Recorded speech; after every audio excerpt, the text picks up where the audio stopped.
Hi guys, welcome to your first ChemCom lesson of the school year. So last week we went over all of the class expectations and what you needed to know to be successful in ChemCom. We're going to start with lessons. So here we go.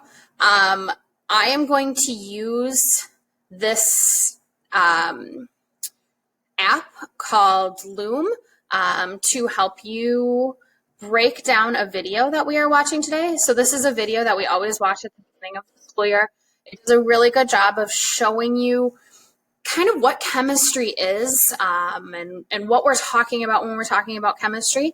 I'm also going to use this time to show you how we expect you to access videos. So a lot of times during this year, particularly right now when we're virtual or blended, both Mr. Schmidt and I will post videos. Sometimes we'll record the videos ourselves. Sometimes it'll be a video that is something that's already online.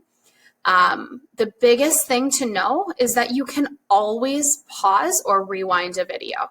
So I hear a lot from students that, oh, that video goes too fast or they talk too fast. Okay, so particularly when you're doing a distance learning class like we are right now, you have the ability to pause a video, go back, rewatch something if it doesn't make sense. So we're going to kind of go through that together today. I'm going to show you how it works, and then from here on out, our expectation is that when there is a video, whether it's one of us teaching or somebody else teaching online, that you're going to use those skills to make sure that you're getting the important information out of a video. So the video that we are going to watch today is called Macaroni Salad. There's a link in the presentation as well. It's on the slide after this video. So if you want to watch the video again without me talking in between, you are more than welcome to do so. Okay, so we are going to go ahead and watch this video. I'm going to enter into full screen. One thing before we get started, if you don't have a notebook and a writing utensil, that would be something that is really important to have as we're watching this.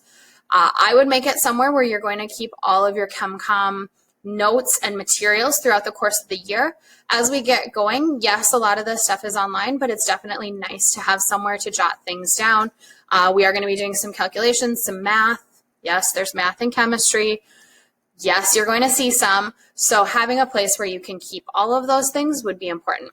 So if you don't have a writing utensil and a notebook, pause this video right now, get one, and then start it again.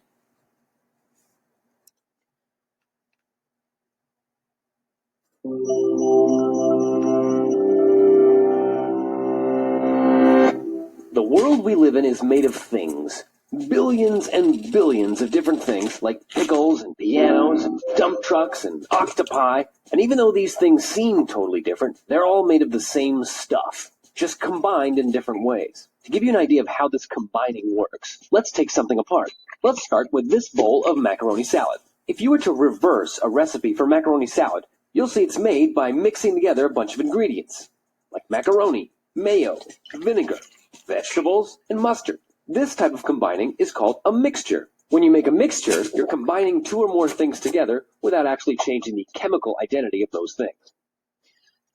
So we just heard a term and a definition. So this is going to be something that's important. If I'm watching this video on my own, I'm going to pause it here, and I am going to write down in my notebook, mixture, a combination of two things. Wait, what did it say? Let me go back a second. Let me make sure I get the definition down correctly. Together without actually changing the chemical identity of those things. So a mixture is a combination of two things without actually changing the chemical identity of those two things. So I'm going to make sure I write that down. When I'm ready, I'm going to go ahead and hit play again. Like mud, for example. The soil and water in mud haven't actually changed.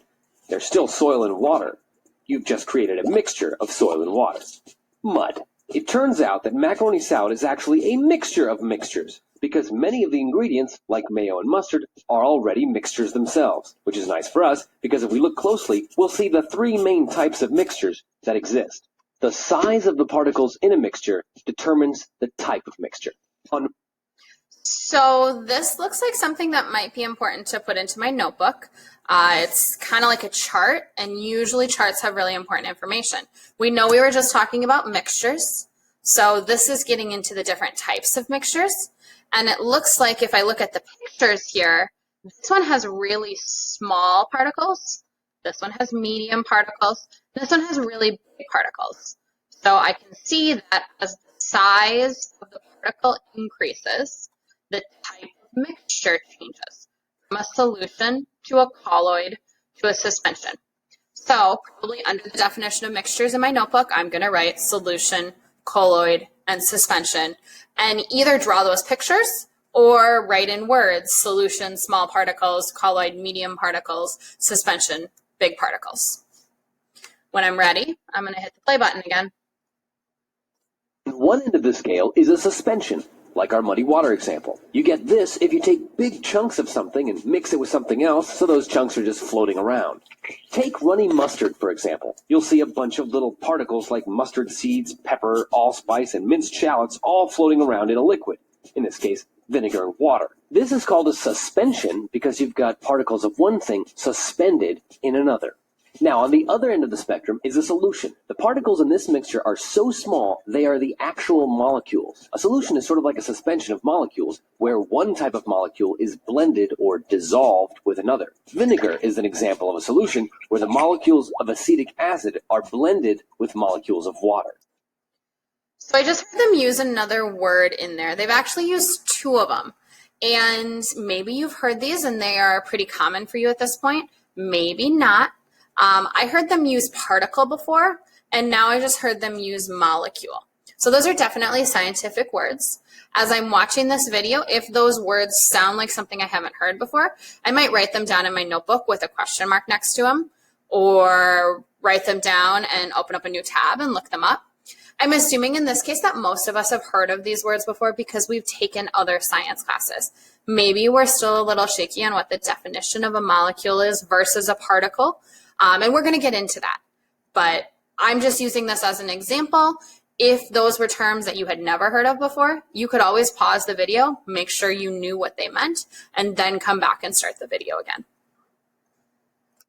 The chemical properties of the molecules haven't changed. They're just evenly mixed together now. Salt water and carbonated soda are both examples of solutions where other molecules are dissolved in water. The last type of mixture is called a colloid, which is somewhere between a suspension and a solution. It's when you take two materials that don't dissolve and you make the particles so small that they can't separate.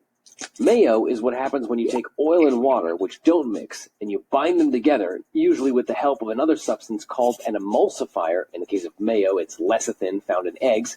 And now you're left with really small globs of oil hanging out with really small droplets of water. Whipped cream, hairspray, styrofoam, and Jell-O are all other examples of colloids. So let's get back to macaroni salad. You've got colloids like mayo, suspensions like mustard, and solutions like vinegar. But you've also got celery, shallots, and all other vegetable chunks that are also part of the salad. These aren't mixtures really, but we can break them up. Just like a TV can be broken up into smaller and smaller complex component parts. In the case of vegetables, if you keep breaking things up, they'll eventually end with thousands of complex organic molecules. Things like ATP synthase and RNA transcriptase and water. So now, once we've unblended all the solutions, unmixed all the colloids, separated all the suspensions, and taken apart all of our vegetables, we've reached the end of what we can unmix physically.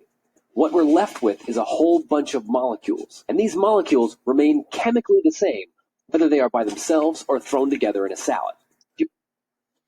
So that sounds like maybe something I would write next to molecule after I wrote it down in my notebook. So they said that molecules always remain chemically the same. I don't know if that's necessarily a definition, but it seems like some pretty important information. If you want to separate these guys even further, we need to unmix things chemically, which means we need to start breaking some bonds.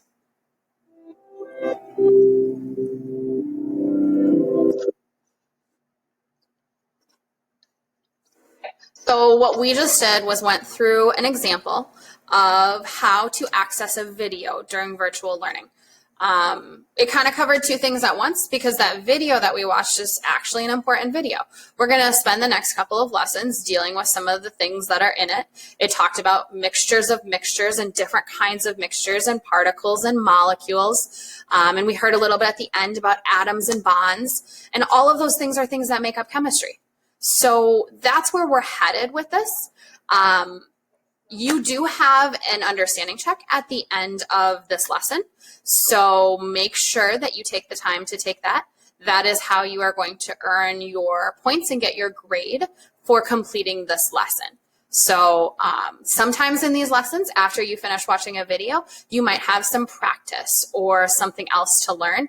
In this lesson, our practice was actually practicing watching the video, making sure we knew how to do that. And as long as you got what you needed to get out of the video, you took your notes, you feel good about it, you can go right to the understanding check.